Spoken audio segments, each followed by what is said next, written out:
Hey everyone, welcome to the show. I'm Daphne. And I'm Pake. And this is the Run for Your Lives podcast. This episode is the science fiction disaster film Moonfall, written, directed, and produced by Roland Emmerich, released February 4th, 2022. Woohoo! A new one! Mm-hmm. New movie. Roland Emmerich, quite a well-known disaster director. We've worked on some of his stuff in the past. Yeah. We both thought Day After Tomorrow was decent. Mm-hmm. We've talked about covering 2012 in the future and having a guest on for that one. Yeah.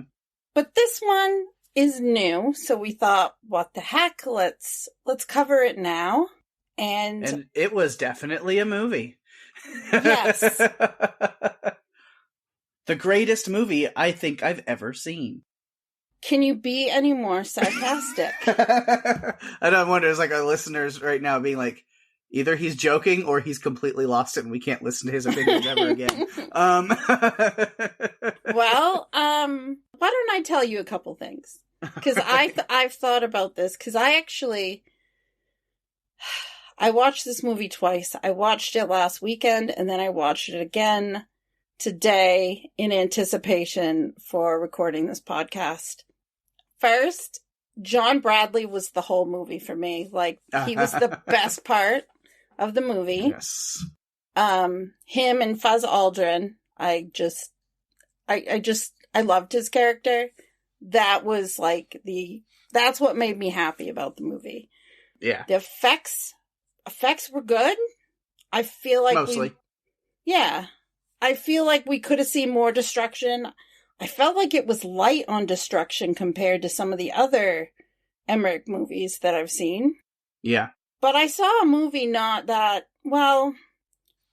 a movie before on this podcast about the Earth needing to move because of a situation. And they did it so much better.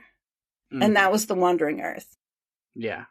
Yeah, I immediately thought of that movie. Of course, it's different because Earth's not moving. They're having to... the moon is moving for reasons, and they have to figure that reason out. But it is similar, yeah, with... Instead of Jupiter being right up on them, now we have, the moon is, trying to rub up on Earth. Getting a little too handsy in the club. Yes, getting a little too friendly. Mm-hmm. So, listeners, if you have not watched The Wandering Earth and listened to our coverage on that one, I'd encourage you to, because I feel like that is a movie that did not get enough praise for how good it was. Yeah. It's kind of this movie, but way better. Yes. And without the aliens. Yes. Yes. For sure. I feel like Emmerich, he knows how to create the disasters in the movies. And the effects are usually really good and interesting. And sometimes the stories are a little, not sure about this. Mm-hmm. I feel like he was mixing a few of his other movies in with this one. Yeah, a little bit.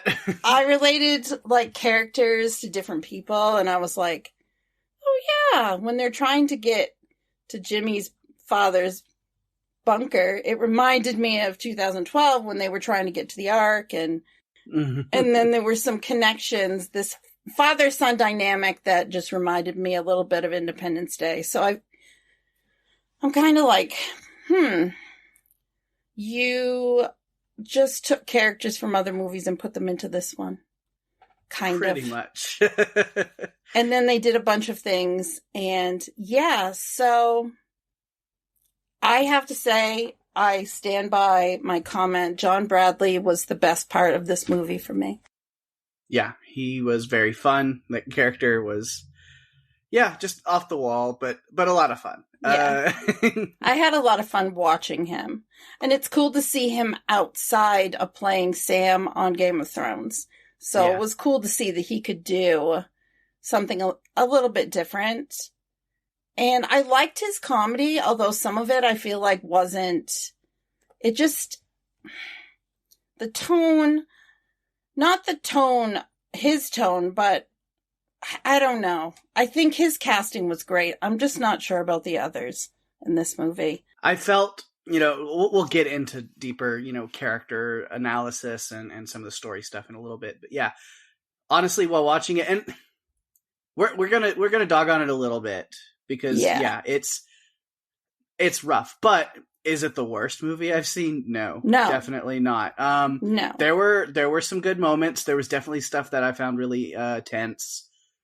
There was a moment where, like, I have a note that, I'll go ahead and kind of speak up, where I was just like, I was thinking this whole movie was kind of dumb up until the point where they get, like, pulled into the hangar inside the moon. And then I was like, for a minute, I was like, actually, I'm really intrigued to see where this goes from here. Like, I want to see, like, okay. Yeah. Like, I thought the whole alien thing was real dumb. And I'm like, but now that we're in the middle of it, like, let me see where they go with this.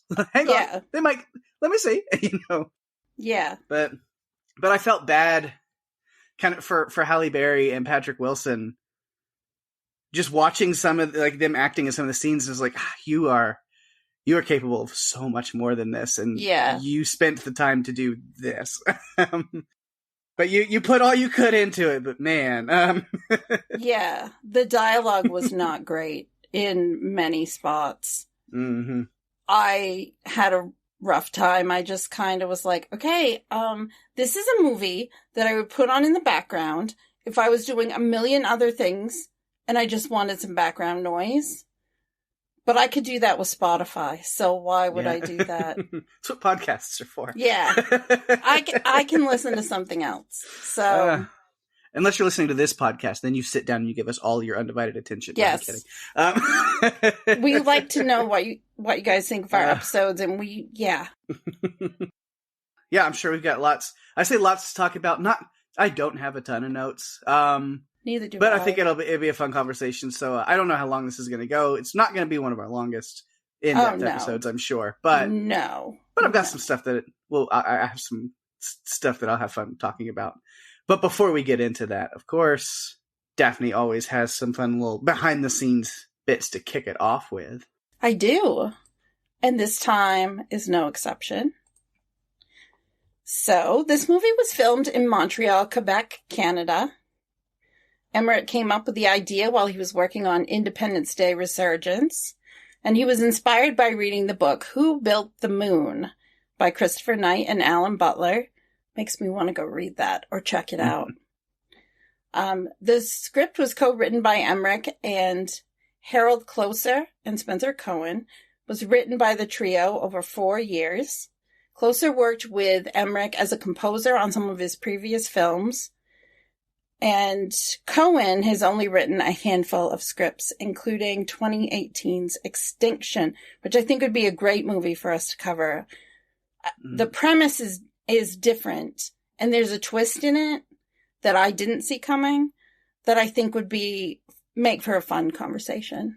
All right, yeah. Add it to the list. I will. We've got a list, a long list. We keep adding to it. It's going on and on and on. So the budget for this movie was between 138 and 146 million. It only grossed 41.9 million at the box office. Again, it came out at a time where not everyone was going back to the movies. Yeah. I feel like that's really starting to happen now, but it wasn't. Like the end of January, 1st of February, not everyone was feeling, let's go watch a blockbuster. Mm-hmm. So, and I haven't been to the movies in a little while myself. Now, by the time people are hearing this, I think maybe some stuff has come out that I want to go see. What's funny is I think, because as the time we're recording this, Sonic 2 comes out this weekend. So as you're hearing this, it's already been out for a little while. But since that was the last movie I saw in theaters before the pandemic started, I've been back a few times since. It's like, I think I have to go do the theater experience with Sonic again, just for old time's sake. See how it feels. It's like, oh. Yeah, because there's a lot coming out this summer, this late spring. We have the new Marvel movie coming out, the new Doctor Strange movie. Ooh. And in June, we have this really cool, awesome, amazing movie that's supposed to end a franchise, but I don't think it will, called Jurassic World Dominion. So I'm very excited about that. Yeah. Yeah, there's lots of stuff coming out, so it's exciting. It's nice to be thinking about going to the movies again and not be thinking so much about, well, what's going to happen with the pandemic. Like, I don't feel as stressed out when I go to the movies. I'm still safe, but I'm not worrying like I was. Yeah. So it's better. So this movie was 130 minutes long. Yeah. Pake, tell us or bring us the synopsis that stood out to you. All right. This one's, it kind of feels like the movie is. It's all right. A mysterious force knocks the moon from its orbit around Earth and sends it hurtling on a collision course with life as we know it. Yes, it definitely did. Oh boy. What is this mysterious force? I wasn't even sure until kind of near the end of the movie, which is, that's what they wanted, so that's good. I named it like so many different things, and then I thought it was so many different things. So I will give them some credit on that it was kind of bending me around, because I was just like, oh no, it is an alien. And then it's like, oh no, it's alien technology from these other aliens. And then I was like, it's man-made. I went through that for just a minute where I thought that. And then I like immediately was like, nope, that was dumb. No, it's not. And then I was like, it's the guardian of the moon. And then I was like, nope, it's actually trying to attack the moon. Okay. Well, now we know. I went through a whole, journey with trying to figure out what it was, which I think the movie wanted us to do. So it's good there. Yes. After I watched the movie, I did a little bit of research, and they're calling it the Swarm. Mm-hmm. And I think that kind of fits, because it does look kind of like a bunch of bees all together flying around. Yeah. As the operating system on the moon said. Yeah, that's what it was. It was a swarm of nanobots. Yes. I love that you called it the operating system on the moon. Well, that's what it called itself. It's just... When Brian is in there talking to it, and it's the form of his son as a young kid, and then he's using all these big technological words, I was like, good for that little boy, the actor that could knock that out, because there's a lot of scientific and technological language in there. Good for him. But yeah, he's like, you're not my son. He's like, I'm the operating system. I was like, oh, how long has it been since you had an update? And this just goes to tell you that I missed that part, and I watched the movie twice. I think I had just tuned out. Yeah. I couldn't take anymore. You're just like, I don't care. I don't care. I'm not sure what's happening. That's how I felt about some of this movie. I was more interested in that stuff. So one of my notes, I had this kind of at the end, but I'm like, I'm going to throw it in, because I was like, I can't believe I made this as a note. But I was like, I really want to care about the family members and what's going on Earth, but I don't. Oh, no. Like, I was like, I just keep going on with what Brian and Jacinda and Casey are doing up there. I was like, I don't care what's going on down there. Like, with them trying to get to the base and then fighting gravity and reenacting a Fast and Furious movie. I don't care. I don't. Just get me back up to the moon. Fly me to the moon. I don't want to be down there anymore. I did care, because I cared about Sonny, because I feel like he got the crap end of the stick. And I feel like he was the one holding that shit together. The group. I feel like he was holding it together. I don't know. I mean, it was disjointed. Yeah. I mean, like I said, I wanted to care. I just couldn't. I'm like, whatever. It's like, oh no, somebody stole their car and radio. I knew that was going to happen. I was like, random drama. Just add some extra drama to it. Okay. And then it's like, and now they got it back, and nothing really matters. And Tom is whatever, he's blah, except now I'm starting to like him, so yeah, let's just kill him and then forget about it. Cool. Yes. Yeah, because he wasn't all just about the money and his girls and not about Sonny. Like, he did care about Sonny. It took me to Greenland. Do you remember when the carjacking happened in Greenland? Yes, yes. Yes, I cared about that.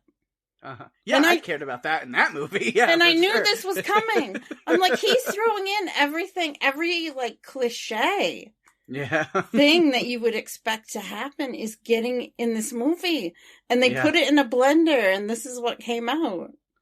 And the whole one of the things that I really did call ahead of time was when General Davidson, which is Jacinda's ex-husband, he's one of the two generals that has to turn the key on the nuclear bombs to send to the moon. And then the second that he doesn't, because whenever he's talking to his son or Sonny, one of them, both of them, on the radio, and then realizes like, oh, Jacinda stayed behind though. And they're like, nope, she's up there on the moon. As soon as he said that, he's like, well, he's going to go back on his entire plan last second. He is. I knew it immediately. So when he pulled the key back out, what are you doing, General? It's like, well, that was obvious. I called that. Yeah. It was the second that they set that up. Yes.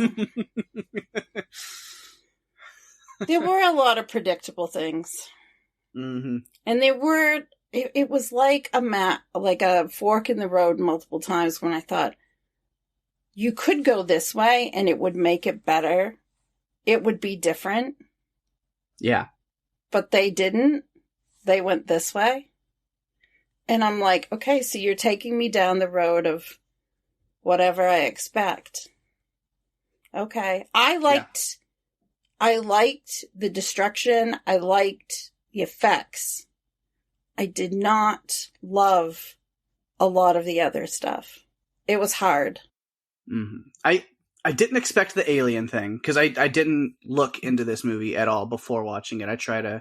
I don't watch trailers, and I'd like to go in blind and just see what happens. So I didn't expect it to be an alien thing. I mean, kind of right off the bat, at the very top of the movie, I was like, well, Patrick Wilson's rendition of Africa was so bad that space attacked him out of self-defense. But but I was like, no, that's kind of weird. And then you see the swarm kind of boring its way into the moon, and you're like, okay, so something more than just a typical disaster thing is going on.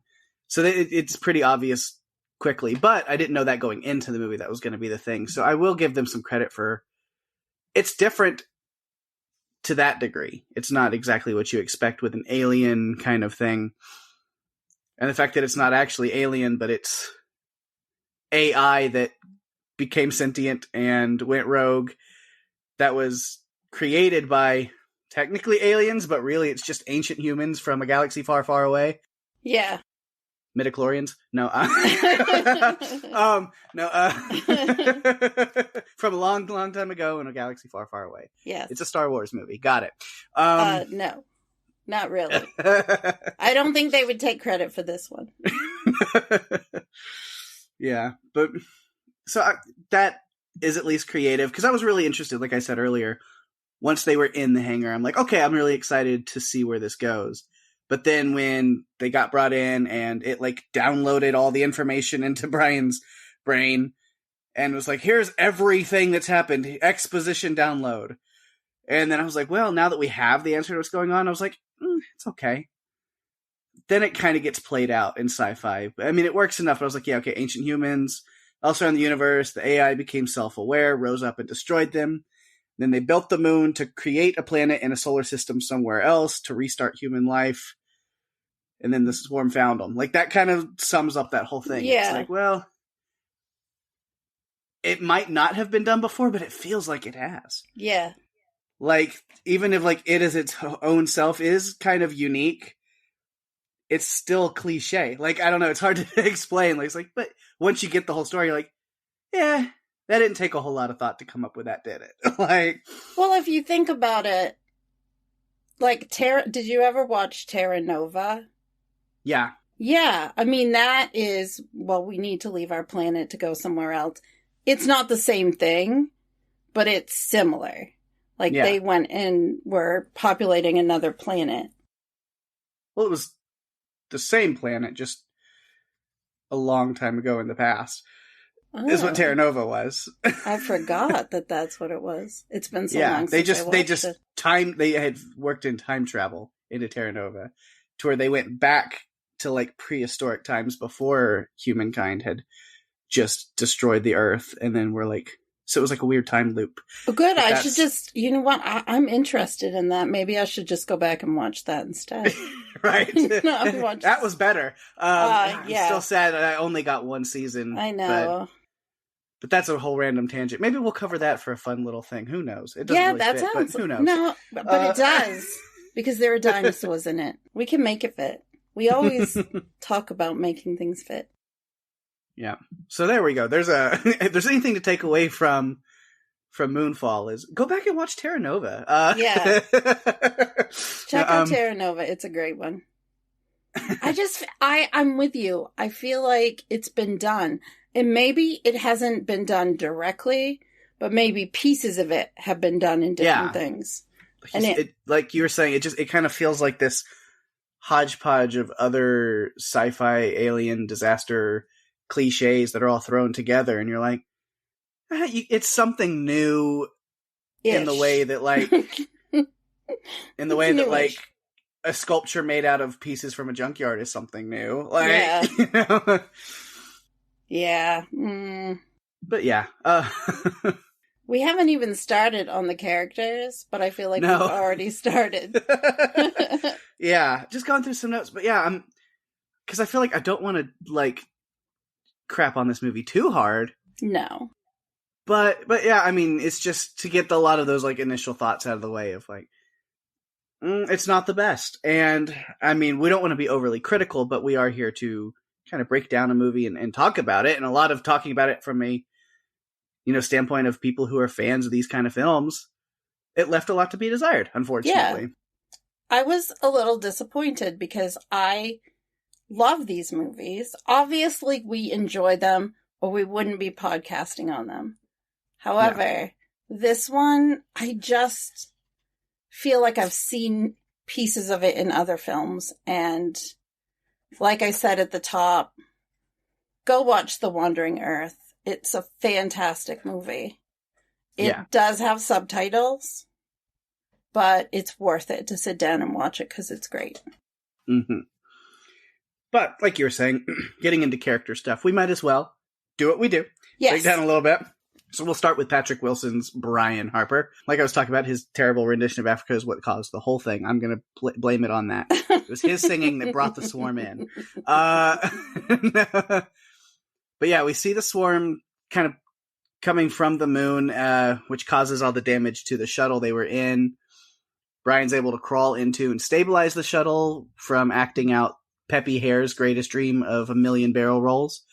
That's a very specific reference. If anybody gets it, I love you. Jacinda gets knocked unconscious right away, and then Marcus, the other astronaut that was with them, is lost, and that is unfortunate, and that kind of creates a lot of the trauma that Brian deals with throughout the movie.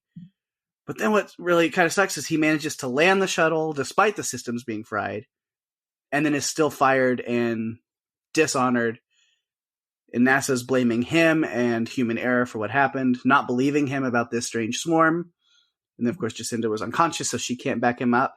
And then we get to things where, like, we find out later that the government has been covering things up, and they knew what he was telling the truth, but they were so scared of that. Again, why? Why can't you just say, some weird alien thing happened, and we're going to try to figure it out? Why do you have to cover it up? I don't understand what their purpose for covering that up is.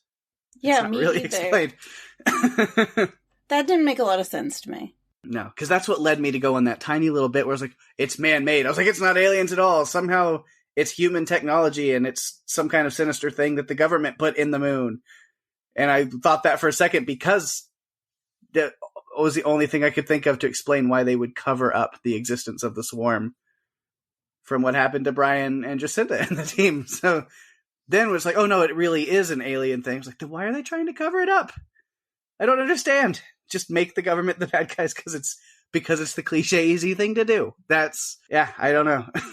Yeah, I don't understand. I feel really bad for his character because I feel like he paid the price for something that he didn't have to pay because he just happened to see it. Yeah. I wonder if there's some stuff that got cut from this movie that was supposed to make that make more sense.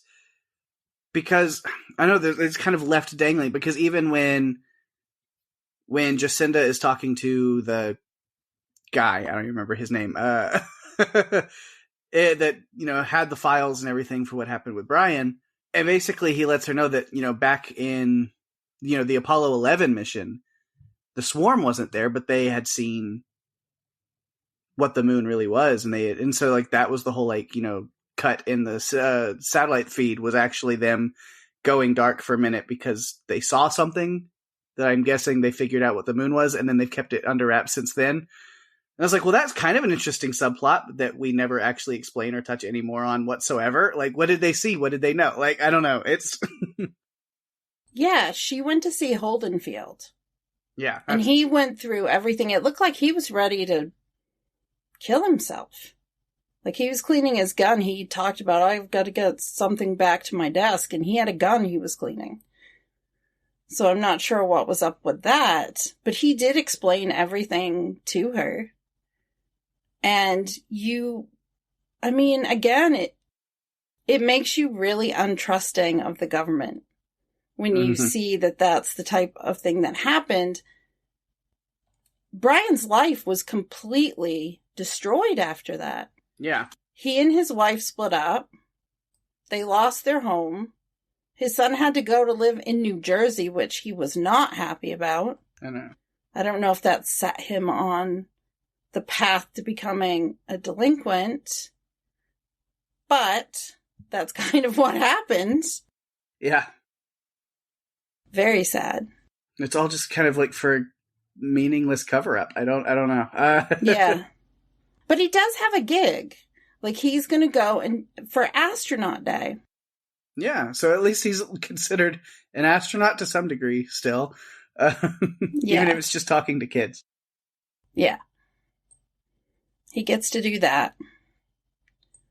Mm-hmm. Except someone impersonates him, and we can't really talk about that character yet. I almost, when I was setting up my notes, was like, F the rest. I just want to talk about Casey, and that is my whole dissertation for this movie. Well, at first, that's what I thought was going on, was that Casey was impersonating him. But that's not even what he was doing. He showed up there to talk to Brian. Mm-hmm. And then Brian was late. And so then the kids are like, you're the guy. And he's like, instead of being like, no, I'm not. He's like, I've always wanted to be an astronaut. It's my time to shine. Let me tell these kids all these crazy conspiracy theories, which end up being true. Yes. But yes. Yes. And are happening, right before their eyes, really like a day later. They're happening to everyone.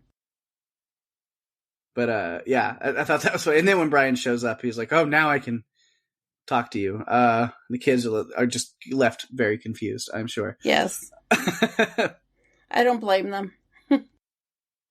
Yeah, the first time Brian and Casey meet, Brian's like, and get this guy out of here, what a psychopath. And then once he kind of sees what's really going on, he goes back dumpster diving for the papers and gets back in touch with Casey Houseman. Still thinks he's a nut, but at least a nut that knows some things. He's on the right track, at least more than anybody else that he has talked to or seen. And with the moon still changing in orbit, of course, orbital changes are going to cause some crazy, funky stuff with the tides and everything. So he has to save Casey from drowning in a hotel lobby from flooding. As one does. Yeah. But he does listen to him. He does listen to him, which I thought was nice. And I enjoyed the moment that they had. They were sitting in that, what looked like a little cafe. Yeah. And, Casey basically says to him, well, you're just going to think I'm crazy. You're not going to accept what I'm telling you. And, why bother? You're just going to say I'm crazy again. And then Brian comes back with, because I know what it's like to try to tell people something and have no one listen. Mm-hmm. And I really like that moment between them, because Brian's been through that. He's been through that, trying to convince people who knew he was telling the truth that he was telling the truth. Yeah. And so he still doesn't really listen, even though Casey really tries to tell him that, you're looking at that Marcus, who was the astronaut that died, like the 10, 11 years earlier. He tries to, say to him, it's not your fault. Look what you did do. You saved the shuttle. You saved Fowler. It's, you did a really good thing, but it doesn't really get through to him. And I don't know how much he actually believes of what Casey is saying. At that point, I still think probably not much any of it at all, because it does sound insane. It's one of those things where it's like, of course he nailed it exactly, but nobody would expect that. Like that, it does sound crazy. The moon is a giant mega structure. Mega structure that aliens built to drain energy from stars. What? What? Oh no, that's exactly what happened. Well, how did you know? A Dyson sphere. I actually had to go look it up after that movie. I mean, the scientific stuff I was looking up because I'm like, is that real? And so I went and looked it up because I was curious. Mm-hmm. But finally Jacinda realizes what's going on to some degree, enough to pull Brian back in. He's right back in the fold. He's back in captain mode in a way. He's got the plan is we're going to take this EMP, fly it up there, blow up the swarm, and then the moon should return back to its normal orbit, and we are good to go. So they grab the Endeavor, rename it to the Fuck the Moon, I guess. I loved that. And again, they wanted this movie to be PG-13. Mm-hmm. And they've had their F-bomb because Casey did it near the beginning. Uh-huh. So what other way can you think to share a few choice words? Well, there's Fuck the Moon. Mm-hmm. I love that. I love that band. Shut Up and Dance is great. Oh wait, no, that's a different. So Brian's got a pretty good plan put together. They are ready to do it all until a seismic event from the moon knocks out one of the engines, and then Jacinda's like, "Never mind, cancel it all. Everybody go home." It's just like, well, that was great. And then goes in and talks to Casey, and he's just like, "But we can do it, and we have to." And she's like, "Oh, okay.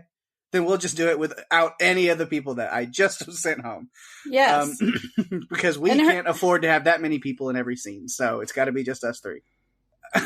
Well, they did shoot this during COVID. So they decide to go anyway, just the three of them, 2 engines, 1 plan. And then there's a giant gravity wave, because that's a thing. Sure. Yes. As far as I know, I don't know if that's scientifically accurate or not. But sure, the way that they were just like very matter-of-factly like, oh, it's a gravity wave. Yeah. Mm-hmm. Mm-hmm. Let's go with it. Because we hear about that all the time. Right. So they've got to go right away. Shuttle makes its way through the wave. The kids are trying to outdrive it. And then the other engineers and the guys in the helicopter, I guess, just died unceremoniously. So I cool. know. That was sad, though.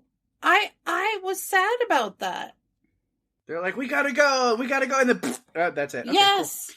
They just barely make the helicopter. Mosley and Johansson were their names. Uh-huh. And Casey had kind of bonded with them. He brought them coffee and he told them, hey, I almost worked for NASA. And they're all interested. Like, what department? Janitorial. Mm-hmm. And they just kind of looked at him. And he's the one that's explaining everything and the mistakes in all of their stuff. And they're just like, huh, well. And that was when he was still telling everyone he was a doctor. Yep. Which he wasn't. And that just took me, honestly, to Eugene Porter and The Walking Dead. Yeah. I'm not a doctor. Yeah. It took me there right away. I think pretty much anything, any little distraction was going to take me out of this movie. It's just what happened. Mm-hmm. Yeah, but they they get on the right trajectory somehow. They gotta release some things, fiddle with some things, but they get there. Work their way through some asteroids, with just a few bumps to get close. Just get close to the moon, while the moon is getting real close to the Earth, creating gravity pulls that the kids down there have to deal with. Just, almost like a scene pulled out of Twister. These things flying around and hunkering down in a little barn. Yeah, Sonny saved the day on that one because I thought Jimmy was... Well, no, I never really thought Jimmy was in trouble. But Sonny saved the day and was able to grab him and bring him inside the barn. Yeah. Yep. Meanwhile, back in space. Their plan seems to go all right for a little bit. The swarm goes after the bait of the rover with the EMP in it, but then it stops and then comes towards the shuttle because it was picking up the electronics from the trigger to the EMP and Casey's phone. So they destroy those things. At least I thought they did, but then the trigger for the EMP was back online later, so I guess he didn't break it, but they're like, oh wait, no, we needed that. We needed that. Retcon that. It actually works again. Well, remember, the alien technology fixed it. Well, that was before they even got there, though. It was working before they even went down into the center. It was working again. I'm so confused, and I watched this movie twice. Mm-hmm. Yeah, it was weird. But anyway, going into that, they destroy the phone and the EMP device, even though right after that it shows it working again. But then the swarm goes back down into its moon hole. And then Brian believes it to be like some kind of sinister programming or something in it, which kind of, in a way, it's its own thing. But it is drawn to and searches out human technology. But then we saw it kill the astronauts earlier in the movie, which was really brutal. By finding the technology, and then it goes after the organic matter or people that are inside. So when all the power is off, it stops searching for them inside the shuttle. But yeah, so it seeks out the technology is what draws it in, and then it finds something living, which is why the EMP doesn't work the first time. Because it realizes, there's not actually any living thing next to it, so I don't actually care. It's not after the technology, it's after the living people that are connected to it. Yeah, because it views them as enemies. Because it rose up against them. The technology rose up against the humans. Didn't we just cover a movie where the technology was trying to take over because the humans were being ridiculous? Mm-hmm. Yes, we did. Yeah. Yeah. I liked that one. That one's great. And it also goes way back to the Terminator. That's how that's pronounced, right?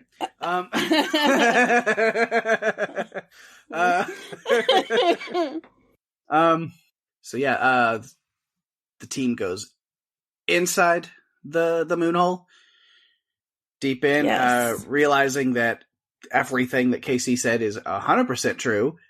Yes. Again, I don't know how he managed to nail it right on the head. But even seeing things that there's like fields and there's crops and there's things like that, it's a whole like system. There's nothing living there. The swarm managed to actually kill all of the people, but it's there. Mm-hmm. I guess for if the humans find it. So now they might be able to actually, that's something that's left after the movie is done, at least, that humans now could have a way to go to the moon and use its resources, its weaponry, its technology, its crops, all of that. So that's good. And they might need it to bring Earth back to, from whatever it is. Because I was like, we saved the Earth and it's one piece. It's like, well, New York City is completely under snow. It's a snowy wasteland. So I don't think that bodes well for your global population right now. Emmerich likes to destroy New York. He does. He really does. Yeah, so what was I saying? They did see all the crops and things like that. And that's when, because they're saying, okay, we need to use the EMP again, that's when it shows that it was working again, is after they go inside. But it was before they got pulled into the hangar. So I was like, what? Why? something else takes control of the rover, pulls them inside the hangar. And that's, like I was saying, where I was like, okay, where does this go? I'm really intrigued. And then we got the answers, and I was like, all right, I kind of feel like I've heard this before, but cool. Okay, yeah. You know, after I watched it a second time, I went to look for a pitch meeting on it. Mm-hmm. Because I thought I needed it. And there isn't one. There's not one. Mm. No. He hasn't done one in a while. I feel like we need one for this one. Ryan George, we need you now. Please. More than ever. Yes. Yeah, there was a point, though, Casey was yelling Brian Harper. Yeah. When they were trying to find him, and that took me to Jurassic Park 3. That's a really bad idea. Yeah, which Jacinda's response to him with that is, how many Bryans do you think are inside the moon right now? Yes. Exactly. Exactly. I did think that Casey was funny when they first get inside the moon, and he just asks if they're dead. Yeah. No, we're just inside the moon. That might be the greatest sentence anyone's ever said. Yeah. Great. Yep, he meets the ancient operating system in the form of a tiny child. You sure it's not MS-DOS? Or it might have been. Windows? Might have been. It's Clippy. So his child Clippy gives him all the exposition that he needs, and and then he knows everything. He knows everything and all things, and it's time to save the moon, save Earth, as he says. Does that save Earth, save the cheerleader, then? Are we going that way? That's save the cheerleader, save the world. Yeah, same thing. Peg, I think I'm broken for the rest of the episode. I don't think I can stop now. I don't think I can go on. I think that's it. Why is his child Clippy? Is that what it did? Did it to you? that was the final straw. Clippy. I wonder if our listeners even know who Clippy is. They have to know. Some people do, yeah. Google him, Clippy. You won't be disappointed. Looks like you're trying to review a movie. But yeah, so Clippy fixes the ship, upgrades their EMP, and sends them out, Brian, with the mission to defeat the swarm that's been smothering the moon's power source, which is causing it to fail and fall towards Earth. And then one of the most ridiculous, talk about Star Wars, is Brian luring the swarm into all the guns and weaponry that's in the moon and taking it inside the bunker where it's slowed down by all of these Star Wars style ships and weapons and guns and cannons. I'm like, I'm just watching this being like, this is not where I saw this movie going when I first started this. No, we're now in like I said, it's a Star Wars movie. No, I don't think they want to take credit for it. Yeah, but it slows down the swarm enough for them to kind of go back into the moon hole on the way out. It had a name, though. The moon hole had a name. It was called Mare Crisium. Yeah. And then as they're heading back up, Brian is planning on sacrificing himself to detonate the EMP because a person has to be with it to work, as we talked about. But Casey decides to take that role on himself, telling Brian that he holds all the knowledge that the moon gave him. That's a sentence I never thought I was going to write out. And so, yeah, Casey makes his beautiful speech, does the thing. Does that seem a little Armageddon to you? A little bit.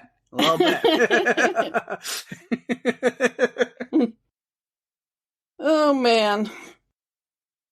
But yeah, that's kind of it with Brian. They land and, they wrap things up pretty quickly after that. It's kind of like, okay, we'll see what happens next. It's weird because the movie kind of feels like it set itself up for a sequel, but I don't think that's going to happen. Oh my Lord. I don't even know what they could do with it. I don't Just wait until we get to production notes, Pake. Oh, man. See if you can just hold on until we get there. You should be. But do you have any more notes or thoughts on the story of Brian? The story of Brian. the life of Brian. He was this washed up guy, and that took me to the Meg. Like, I just feel like so many. Again, I really should have done this. I was going to, like, write out the track of where this story took me with regard to other films. Because, honestly, that's what it felt like when I was watching it. Yeah. His relationship with Sonny was strained, obviously. Mm-hmm. But he did show up at court to try to get his son out of jail. Because, as we haven't mentioned, his son was driving a car, and even though Brian was, like, restoring a car for him, he was driving a new car that was given to him by his stepfather, Tom. And he was joyriding, and he was on all sorts of things, according to the judge. And the lawyer that was hired by Tom was trying to get him out by saying, you know, we'll pay whatever, but it only made him look like a flight risk. Mm-hmm. So he decided to leave him in there. Well, shit went down after. That's when everything started happening. And Tom even tried to bribe the judge. He's like, I've got this car, I've got my motorcycle as collateral, whatever you know, it's a start, whatever you want. And the judge was just like acting like, well, it doesn't really matter because you're, you know, have you seen what's going on? Mm-hmm. Shit's going down. Yeah. So then it's implied or said that Brian got him out of prison, but I don't think he actually did. Like they're saying, oh yeah, my dad got me out. Oh yeah, your dad got it. But he seems so surprised to see him there. I don't think he had anything to do with it. I feel like he asked Jacinda. Yes, that's what Jacinda he asked. Did it. Yeah, that's what I was. Jacinda did it for him because she had control. Because Jacinda, who wasn't the deputy head of NASA, took over as the deputy head of NASA because her boss just decided to throw in the towel and leave and says, here's your clearance. And we all know that NASA has the official capability of getting people out of jail. That's definitely a thing they can do. Isn't that good? So if you need to get someone bailed out of jail, call your, you know, try to find your a local contact. NASA representative, yes. Yes. They're the ones in charge of that. Unless you're Casey and you're trying to get in touch with NASA by calling the gift shop at NASA. Mm-hmm. Yeah, that won't help. No, that's not going to get you anywhere. Yes. Forget a presidential pardon. Forget knowing lawyers and police. Call NASA. They'll get you. Call NASA. They'll get you out of jail. That's what we've learned. Yeah. That's a takeaway. It's one of my takeaways. So yeah, I think we have covered everything that I had on Brian. So we can progress on to Jacinda, who we've already talked a bit about throughout this. The interesting thing was, to me, was that she was married, like recently married when they were on the shuttle in the first place at the beginning. Like her honeymoon time or whatever, because like you said, like, I'm so glad you spent your honeymoon in space. I think it was either space or Italy. Yeah. Yeah. She seemed more excited to be in space, so I'm like, this isn't boding well for her marriage if, you know, she seems happier to be in space. Apparently she was singing karaoke, Africa. Yes. At the wedding. Yes. And we had that little argument over what the words are. Mm-hmm. Yeah. And the swarm was so tired of hearing it that it attacked. Yep. That's what caused it. It is. So she was married to Doug Davidson, who I don't have any separate notes on him. He is basically the general. We've talked about him a little bit already. Yep. They did have a child named Jimmy. And when we meet Jacinda once, like, further into the movie, when we see her in her home life, she has an exchange student named Michelle, and who I believe is teaching her son, is it Chinese? I think so, yeah. Yeah. And he's getting pretty good at it. Like, he's learning a lot. She's doing a really good job with it. Yeah. Again, it kind of falls into that. I wish I cared about all of these people, but because I even have, like, the storylines just seem so weird to me. Like, both Jacinda and Brian, like, having to leave their kids behind and put their kids, like, it created the Beeline story of the kids in the cars that I just didn't care about. But maybe it worked better for you, so maybe for some people that Beeline story was worth it. But for me, yeah, I was just like, it just felt weird, like the whole storylines of like both are so similar, where they're both divorced and both of their kids are with them and not with the other parent, but they're trying to meet up with the other parent at some point. And they all throw them in a car together because everyone's in Colorado. That's just the like default thing. It's like, where is it? Oh, they're probably in Colorado. Oh, we're going to Colorado. Yep. That's where everybody goes. So just know, if the moon acts up, go to Colorado. Because Colorado is, asteroids can't go there. It's a rule. Yeah, but they did go there. But like, they did. Pieces so, yeah. were falling. One thing that I found really weird, I mean, maybe it wasn't weird. Maybe they wanted to stop to watch their parents go into space. But there's a gravity wave coming. Mm-hmm. I would keep driving. Right. I don't think that you should stop and get out of the car and watch. Doesn't make a lot of sense. Yeah. To me. Yeah, but I guess my complaint is just, because they were very similar, but seemed kind of forced. Like, the little joke in here, I was just like, all right, we need to give depth to the character of Brian. So, let's see, he has a son that he has to leave behind, and they have this Tinderish moment together. Great, that sounds awesome. And what about Jacinda? The exact same.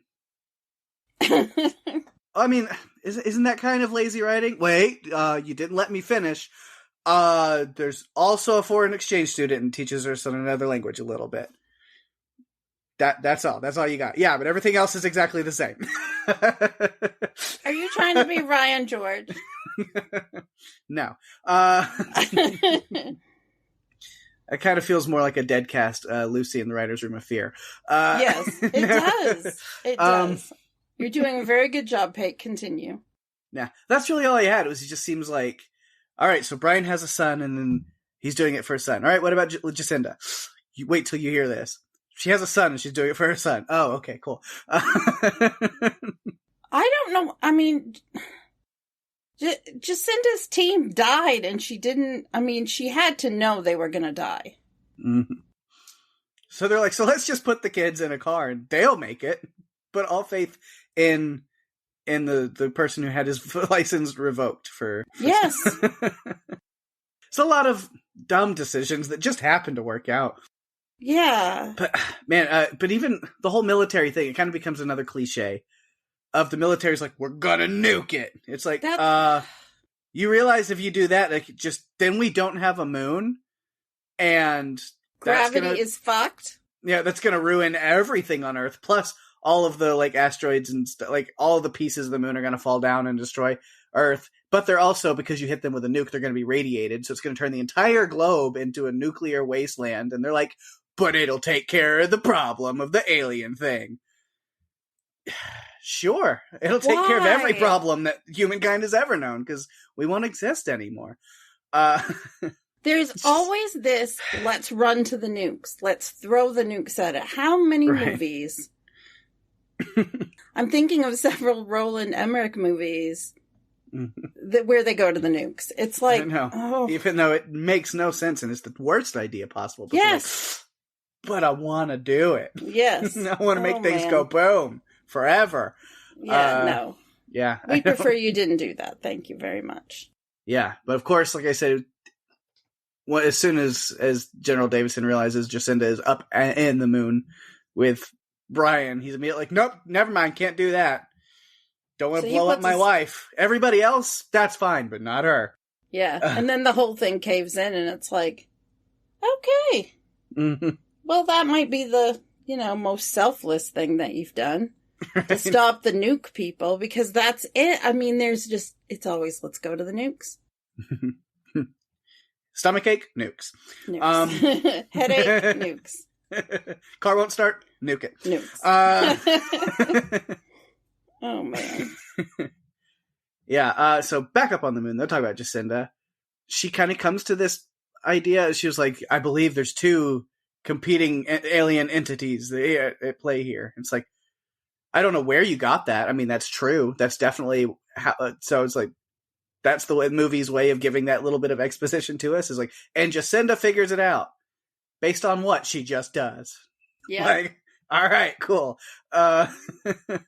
She's the only one of the three that doesn't get to talk to Snow Leopard. Or, let's see, what is it now on my Apple? We've had Snow Leopard, Lion, Big Sur. She doesn't get to talk to Big Sur, the operating system. Yeah. I'm just trying to be funny. Yeah, she doesn't. She doesn't get to. But yeah, it's kind of her planning a lot of things, even though it's a lot of just running with Brian at that point. But he's, like I said, Clippy has downloaded the entire human history into his head, so he knows what he's doing. So she rolls with it there, lets Casey do his thing, and then they get back to Earth. She calls up her son and is like, hey, we're in what used to be New York. And then I guess something about a second chance between her and Brian. I felt weird. Like, I was like, this isn't romantic, is it? Like, I guess just second chance at friendship. But yeah. But you never know. I was going to say, if they kiss at the end of this movie, I'm throwing my TV out the window. It's too much cliche. I can't handle it. I'm not down with that either. Please don't. If you do that, I don't think I could have. Yeah. I think if that had happened, I would have called you and said, we're not doing this movie. We're not covering a movie this week. Just no. No, we're not. No. Yeah. But I mean, hey, both of them are, I mean, they were single already. They were divorced, but like, they can't even, well, I guess they can get, Brian can still get back with his ex. Tom was the one that died. Yes, but I don't want them to. But not just. I mean, that's too much like 2012. I mean, oh my God, no. Oh, no. Oh, there's so many connections, like I said, to other movies. But yeah, I think that's all I had on Jacinda that we haven't talked about, because I threw in a lot of notes while we were going about other stuff too. Yeah, that's all I have too. Can we please move on to Casey Houseman and Fuzz Aldrin? Because that was my favorite part. John Bradley's Casey Houseman. So much fun. We first see him as he's sneaking into a university to get satellite information emailed to him. He's tracking the moon's orbit for reasons. Yeah, I don't know. Yeah, somehow he's thought that this was going to happen, and then it did. He's just some rando who's super into space and aliens and this whole mega structure conspiracy theory that turns out to be completely 100% true. And has taken it upon himself for some reason to be tracking the moon's orbit. Yeah. And he also works at a fast food place. For about 5 minutes, and then he was taking his break. Yeah. I mean, he was there like 2 minutes and taking an order. I want a pastrami madness with extra what the fuck sauce. That sounds great. Mm-hmm. Yeah, he took his 10-minute break. And then he just left. Yeah. I don't know. Mm-hmm. Which he's like, I'm the only person who's noticed that the moon is going on a weird orbital change. And then cut to NASA. The moon's going on a weird orbital change. We've noticed. Like, you're not the only one that noticed it, dude. No. But he's the only one that knows that aliens built the moon, and there's a whole star-sucking alien parasite thing inside. Yes. That he figured out somehow. Yes. Yes, and of course he named his cat Fuzz Aldrin, which was perfect. Beautiful, wonderful. It was perfect. And Fuzz Aldrin has a great way of determining how to help Casey. And that's by pissing on a piece of newspaper about Astronaut Day at the observatory. Mm-hmm. What a genius cat. Yes. I was happy later to see that the cat was with Casey's mother. Yeah. Because I didn't want him to get left behind to have anything bad happen. So he left the cat with his mom, which that was kind of a sad little subplot is his mom dealing with Alzheimer's and not remembering who he was. But then the first time we see her, she does. She immediately recognizes him, knows everything what's going on. Like, I guess he's told her that he got the job at NASA. Yeah. And gives him that speech, you know, that little thing about, we'll make them listen to you. Yes. Just real sweet, and it's what sends him on the journey to somehow, I guess he hacked into the phone systems, the alert system, to send out the moon thing to all the phones. I don't know how he managed to pull that off. They just skip over it. I think he put it on Twitter. But then why would anybody listen to him on Twitter? I don't know. Because then the alert goes off on the phones when NASA clearly did not clear for them to be able to send that alert out. So who did the alert? I don't know. Again, lots of things that are just kind of like, sure. Goes to the Griffith Observatory. We talked about that for his astronaut day, where he just ruins these kids' minds with all of this stuff. But did he really? No, because he was right about the moon. Yeah, and that's we talked about. You know, his meeting with Brian there. And that's when you kind of realize, I was like, it's going to be this kind of movie. Yeah. Like, yeah, seemingly he's correct. The moon is this megastructure housing a captured white dwarf star for energy. And then something has gone wrong, and it's on a collision course with Earth. And that thing that has gone wrong is that it's being controlled by a crazy metallic AI swarm, which is, trying to destroy the moon because it holds the key to restarting human civilization and getting it back to a place of harmonious peace and extreme technological advancement. All of that. Yes. Yes. But Brian loses the papers. He doesn't keep them.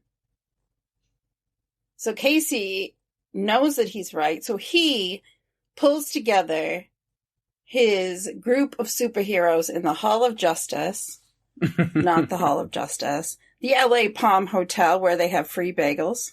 Good. Bagels, that's a good selling point. It is. And so Brian looks into him and realizes where he is, so he goes there. I think the people in his little group that he had, it was kind of funny. It's literally just kind of the weird conspiracy nuts that you would expect for that to yes. And then Ziggy. He was fun. Which he was kind of right, too, about his produce in the moon. Yes. There were fields of crops. Yeah. Where do the aliens get the potatoes? Yeah. It's great. But then Casey gets dragged into the team. Man, yeah. They need an engineer. Awesome. They do. They need somebody to do that. As she says, if what you say about the moon is true, we're going to need a mega structurist. And he's like, oh my God. Yeah. Because he doesn't want to go. Like, he does not want to go. Even though he wanted to be an astronaut, he did not want to go to the moon. Like, he didn't want to go. There's a lot of anxiety and unsureness about it. Yeah. He told him, I've got debilitating anxiety. Mm-hmm. I've got IBS. I've got all these things. And they're just like, you're going. I don't have clearance. Well, I'm the head of NASA. You have clearance. Yeah. Here's your clearance. You're going. Yeah, which he was absolutely terrified. Up to the point, though, but once he's there, I did really like when he's getting to control the fueling systems and stuff. He's like, I can't believe I'm actually doing this. He's like taking selfies of himself in space, like in this, like, oh my God, yeah. Yeah. All of my dreams are finally coming true. Yep, he's living his best life. He really is. I loved on his phone, his background on his phone was the cat in what looks like a spacesuit. Yep. It was perfect. Yeah. And again, like I said, Casey was right. As they're moving down the tube, they realize the walls, which is like the mantle and the crust of the moon, becomes metallic, and they're like, oh my gosh, we've actually reached an actual like structural building center of the moon, which then they have to turn on the electronics in the rover in order to not die, getting actually through there, which does alert the swarm. Leads to a little chase where they find themselves in the hangar. But he's just, he's terrified, but also like, holy shit, I was right about everything, and this is the greatest day of my life. It's too bad that it had to end the way it did for him. But I had a feeling it was going in that direction. But I don't know. I think, at least for him, it's not that bad of an ending. Like, yeah, he died, and he doesn't technically get to see his mom anymore. I mean, she was not in the best mental space anyway. It's kind of, it's this thing where he is living on because now he still sees his mom and Fuzz Aldrin in the form of, the operating system projections. So, yeah, he was spared in a sense. Like, he did die. But the moon... His consciousness. There was able to upload his consciousness, and he got promoted to the next Clippy, so good for him. Oh, God. He is now Clippy. So it is kind of funny. It's like, yeah, the crazy alien space nerd is now literally part of the moon. I know. And gets to be in charge of working towards advancing Earth. Like, he is the human on the inside of the moon's, like, operating system. That's... I think, honestly, it's the best ending for him. He's like, you know what? The whole death thing, maybe the best thing that ever happened to me. Yeah. Well, you never know. There could be that sequel. I haven't looked ahead, so I don't know what your production notes are. You'll see. We'll see. Yep. You'll see. But yeah, that's all I have on that. Do you have any more on him? Okay. I had one thing. Was that he was on the phone with his mother because he was checking on her before he went into space, and he tells his mom that he did make them listen. Yeah. Yeah. And I thought that was sweet. That was, I mean, there were moments like that, but there wasn't a lot of depth to the characters as a whole, and so it made it hard to kind of get too connected to them. Yeah. I feel like he had the most. That seemed authentic. I mean, the others had depth, but it was kind of like, well, what do we do? Well, we give them kids. Okay. That makes them have depth. I don't know about that. Sure.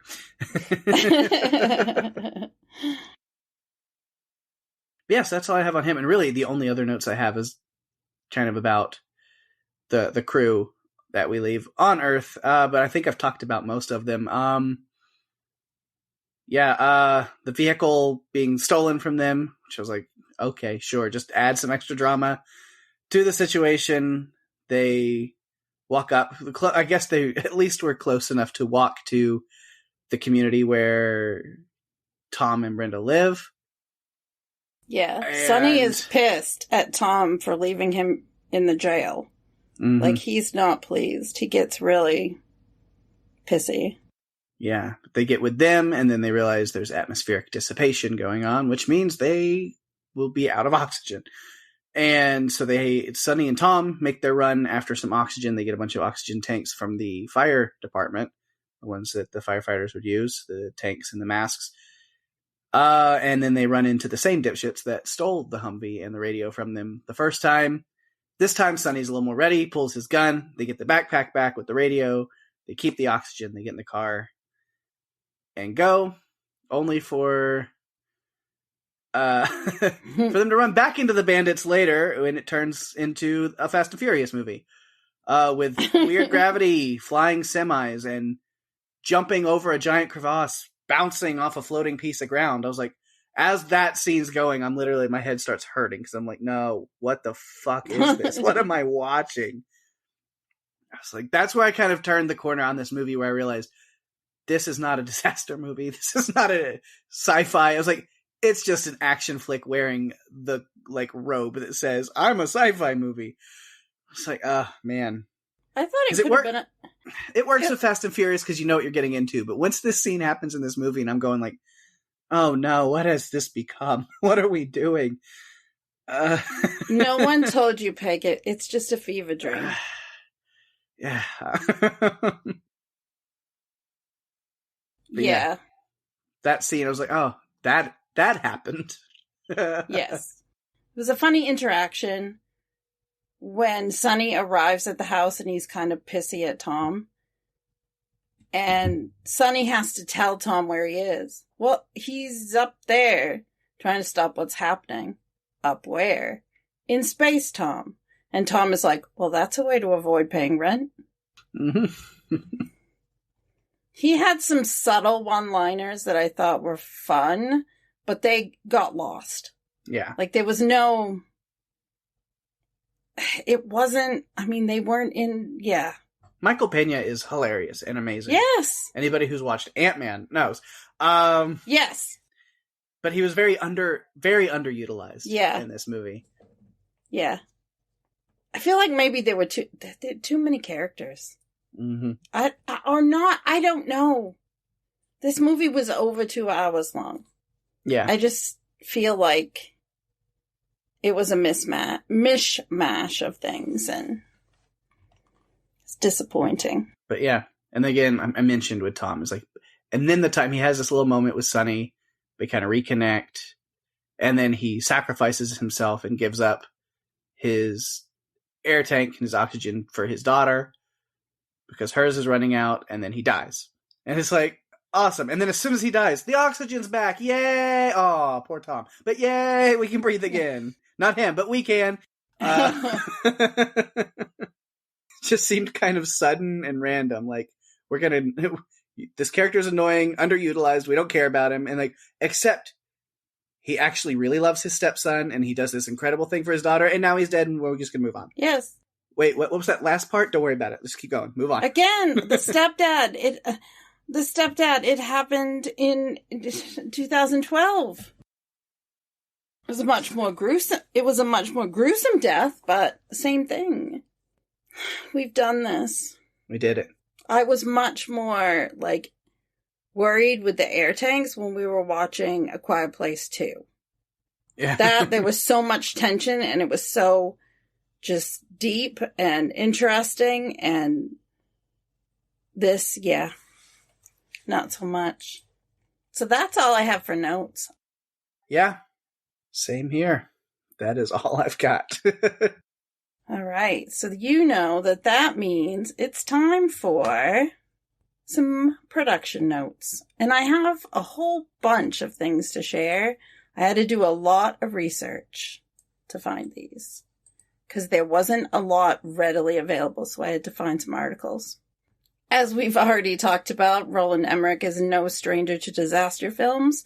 He directed Independence Day, its sequel, The Day After Tomorrow, and 2012. Emmerich leaned on science as well as conspiracy theories, including one that the moon is hollow. NASA helped with the production by providing information on the space shuttle. Josh Gad was originally cast to play Not a Doctor Casey Houseman, but dropped out due to scheduling conflicts. And personally, as much as I love Josh Gad, I'm glad it was John Bradley. Because he was just great. Stanley Tucci was supposed to play Tom Lopez.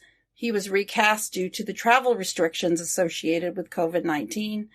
Canada had some really strict border crossing rules in place, so he was not able to get to Montreal. The ludicrous mode statement by Casey Houseman is a direct reference to Spaceballs, where Dark Helmet calls for ludicrous speed. Yes. The moon's orbit changing and having pieces fall to the Earth is the same plot as the start of Flash Gordon. Donald Sutherland is playing a similar role to his mysterious insider character in the movie JFK. In the scene where Casey is presenting to his, I call them his constituents, the wallpaper pattern matches The Shining. USA Today did some fact-checking about Moonfall by speaking with two experts, an astronaut and a geophysicist/disaster researcher, the likelihood that the moon could hit the Earth. The moon would go into an elliptical orbit that would get smaller and smaller. Gravity would go crazy if the moon fell. The earthquakes, volcanic activity, and tidal waves were all legit disasters that would happen. So the different gravitational pulls would impact the atmosphere and tides. However, the landslides would be considerably bigger than what we saw. The shuttle could not be used to save the day. In January 2022, Emmerich talked about the possibility of filming 2 sequels back-to-back if the first film was successful. Also in January, in an article with The Hollywood Reporter, John Bradley said that Moonfall is an ambitious movie, but if Roland goes down the direction that he wants to, the second and third movie may be even more batshit crazy than the first. That doesn't sound like a good thing. I don't. No. But part of me also is very interested. Like, where would they go from here? It would have to be a completely different movie where we have Clippy Casey fighting against some other kind of iOS in order to help humankind reach a technological, like, it couldn't be another disaster movie because, like, oh no, the moon's falling again. Let's just do the same thing. Like, I don't know. He has these like 2 sequels thought out, maybe not planned, but like wanting to do. But where do you go from there? If in order for me to even care at all, it would have to be a vastly different genre, different style, different movie, and I don't know what they would do with it. I'm kind of curious to see what they would do, like to see, consciousness KC inside the moon doing stuff. I might watch that movie. All I can picture right now is a little pop-up of Casey on my computer acting like Clippy. It looks like you want to advance the human race. Yeah. Click here for help. Man, I can't. Yeah, I'm not excited about the potential for that. Yeah. I would rather go watch a few movies that are in this genre that are really good. Yeah. Also, I just ran with, like you said, like the shuttle wouldn't help. And I was like, well, yeah, because the shuttle itself, they had to get rid of the AI, the swarm, and then it put the moon back on its correct trajectory. But the moon was already like practically touching Earth, so the orbital trajectory, how did it just like float back up to where it's supposed to go? Like, I don't understand the physics of that. Like, I was like, wait a what? And like, wait, the AI isn't taking over my core anymore? Oh, I'm sorry, I'll leave you alone. I'll just float back up here and defy all ideas of physics and gravity and oh my god. Just wiggle my way back up here with my new best friend Casey. That just makes me think of the Mighty Boosh. Noel Fielding has a character, the moon, and now no. That's the sequel I want. Is I want Noel Fielding as the moon and Casey as the Clippy that lives inside the moon, and them just having conversations about. That's what I want. That's the sequel I want. Okay, I'm down with that too. We could even cover it. Mm-hmm. It'd be interesting. Be exciting. Yes. Imagine they could pull in a few people from the Great British Baking Show, and we could have a whole. I don't know. That's like a fever dream, for sure. Man, I think we've said about all that we can say about this movie. I don't think we can say anything else. I think it's over. Yeah, I don't know what anybody else would have to say, but like, well, perfect timing. Speaking of that, maybe we can see what other people might have to say. I'm dying to know what people have to say. Let's see. All right, and this week we do have one voicemail on the feedback phone, and it is patent pending, live Steving here again for Moonfall. Can't wait to see what Steve says about this one. Yeah, me either. So let's get to it. All right, here we go. Moonfall. Hey, Pake and Daphne, this is Steve. Wait, I have no clue about this movie. I just happened to see that it's got Halle Berry in it, and it's from this year, 2022. I love the mix-up of Toto's Africa's lyrics. Dang, that chunk of whatever just, whoa. What a cliche, the kid hates New Jersey. So now we've jumped 10 years later. Seems like a big bed for a little kid. I guess he'll grow into it. Okay, so the moon is changing its orbit. The moon is a structure, not an egg for an alien baby. Nice Mach 1 Mustang. Michael Pena in a very different role than Ant-Man. Did he just call his Siri or whatever Coco? Coco, turn the TV off? I shouldn't be laughing about the fact that the world disaster is happening. The smartest and most visionary people in the world. Ooh, KC, you got to get him, man. You got to save him. Ooh, for a disgraced astronaut, he's a pretty good lifeguard. Oh, they had video evidence that there was a disturbance in the sky.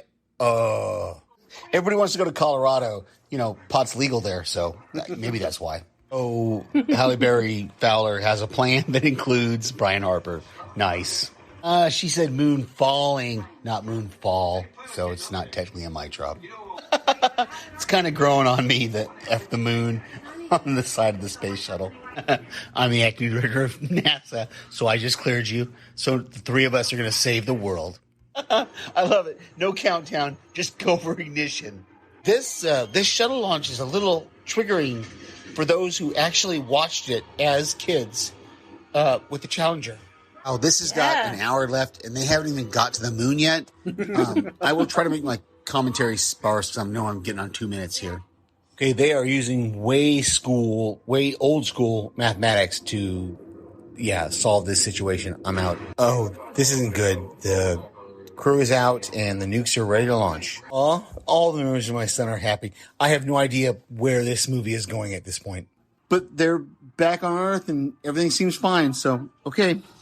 Talk to you later. Wow, thanks, Steve.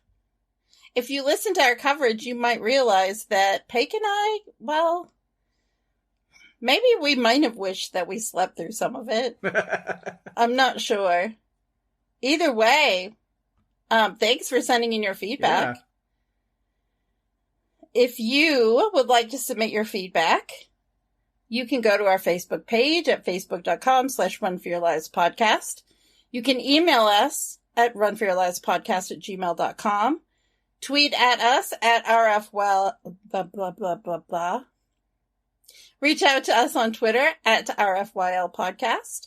You can DM us on Instagram at Run For Your Lives Podcast. And if you're enjoying the show, tell your friends. We are available on Spotify, Apple Podcasts, Stitcher, pretty much all the other podcast players, including YouTube. Go to runforyourlivespodcast.com for all the links you'll ever need, and give us a review on Apple Podcasts, as that's the best way to share the love and get us out there even more. We really appreciate it. We do, always. And of course, share the love with some other stuff. It looks like you're trying to find another podcast to listen to. Let me help. Of course, on my other podcast, Strange Indeed, covering this back half of the final season of Ozark. Rima and Wendy have been doing a great job with that. Episode 9 is out now, and episode 10 should be out soon, if not now when you're listening. And that is finally the one episode I've managed to be on. So if you want to hear me talking about Ozark on Strange Indeed, I was there for episode 10. And I won't be back on there again until the finale. But that's okay. busy times. Between Houston and Vegas and all my birthday and all kinds of other things going on. I am just traveling and being busy, but it's all worth it and so much fun. So yes. I will be back on. I probably actually think I'm even missing the season premiere of Stranger Things on Strange Indeed. I think Rima and somebody else will cover episode 1 of season 4 of Stranger Things, and then I will jump in for 2 and the rest of the season after that. But that's okay, because like I said, traveling is fun, that I can do that again now. It's a thing that is doable, so yes. I'm taking advantage of it. Don't say no to traveling. Right. Do all the fun things that you can do. Yes. I think that's what we've learned from, the last 2 years is embrace what you want to do. Don't say no to yourself. And then, of course, if you like Ozark, then there's a good chance you also like Better Call Saul, which is also in its final season. So if you want to catch coverage of that final season, Better Call Saul, as it's going on, check out House Podcastica and the Better Call Saul cast for Jason, Rima, and David covering that right now.